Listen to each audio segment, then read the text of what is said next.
नमस्कार, आपका स्वागत है जीएस वर्ल्ड के डेली करंट एक्सप्रेस में। हमारी आज की चर्चा का विषय है रूस यूक्रेन युद्ध में चर्चा में आया डर्टी बम। आइए इस पर विस्तार से बात करते हैं। रूस और यूक्रेन के बीच जारी युद्ध ने नया मोड़ ले लिया है और दोनों ओर से हमले और भी तेज हो गए हैं। साथ ही दोनों पक्षों के बीच आरोप प्रत्यारोप भी तेज हो गए हैं। इसी पृष्ठभूमि में रूस के रक्षा मंत्री श्री सर्गेई शोइगु और रक्षा मंत्री श्री राजनाथ सिंह के बीच द्विपक्षीय बातचीत हुई है। भारत सरकार द्वारा जारी बयान में कहा गया कि टेलीफोन पर हुई बातचीत के दौरान रक्षा मंत्री शोइगु ने राजनाथ सिंह को यूक्रेन में उभरती स्थिति के बारे में जानकारी दी, जिसमें डर्टी बम के इस्तेमाल के जरिए संभावित उकसावे के बारे में उनकी चिंताएं भी शामिल थी। साथ ही रूस ने संयुक्त राष्ट्र सुरक्षा परिषद से इस बात की जांच के लिए एक आयोग के गठन की मांग की है कि अमेरिका और यूक्रेन डर्टी बम के इस्तेमाल पर रोक संबंधी नियम का उल्लंघन कर रहे हैं।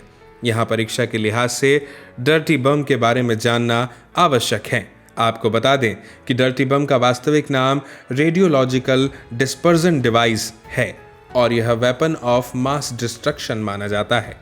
इन बमों में रेडियोधर्मी पदार्थ का इस्तेमाल किया जाता है।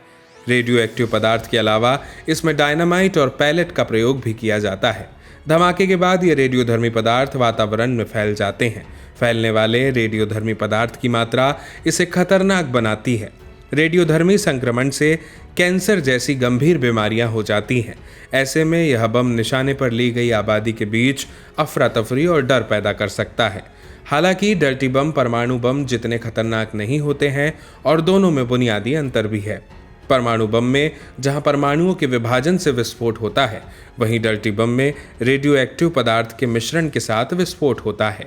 इसके अलावा परमाणु बम जब ब्लास्ट होता है तो उसका तापमान 4000 डिग्री से ज़्यादा होता है, लेकिन जब डर्टी बम का धमाका होता है तो उस समय रेडिएशन का पता नहीं चलता और यह जहर की तरह हवा में फैल जाता है। परमाणु बमों के मुकाबले डर्टी बम बेहद कम कीमत और कम समय में विकसित किए जा सकते हैं। इन्हें इस्तेमाल करना बेहद आसान होता है और इन बमों को किसी वाहन में रखकर भी धमाका किया जा सकता है। The federation of American scientist की गणना के मुताबिक अगर अमेरिका के न्यूयॉर्क शहर के मैनहट्टन इलाके में सिर्फ 9 ग्राम कोबाल्ट और 5 किलो TNT के बम से विस्फोट कर दिया जाए तो ये समूचा इलाका कई दशकों तक रहने के लायक नहीं रह जाएगा। आइए अब जानते हैं रूस के डर्टी बम को लेकर जताई गई चिंता पर भारत की राय। एक और जहां यूक्रेन द्वारा डर्टी बम का इस्तेमाल किए जाने की रूस की आशंका को पश्चिमी देशों ने पूरी तरह खारिज कर दिया है, वहीं भारत ने संघर्ष के शीघ्र समाधान के लिए वार्ता और कूटनीति के मार्ग पर चलने की आवश्यकता पर भारत की स्थिति को दोहराया है। डर्टी बम को लेकर भारतीय रक्षा मंत्री ने कहा कि किसी भी पक्ष द्वारा परमाणु विकल्प का सहारा नहीं लिया जाना चाहिए, क्योंकि परमाणु या रेडियोलॉजिकल हथियारों के उपयोग की संभावना मानवता के मूल सिद्धांतों के खिलाफ जाती है। और अब बारी है आज के सवाल की। आज का प्रश्न है, निम्नलिखित कथनों पर विचार कीजिए। पहला कथन है, रेडियोलॉजिकल डिस्पर्जन डिवाइस परमाणु बम का एक लघु प्रारूप है।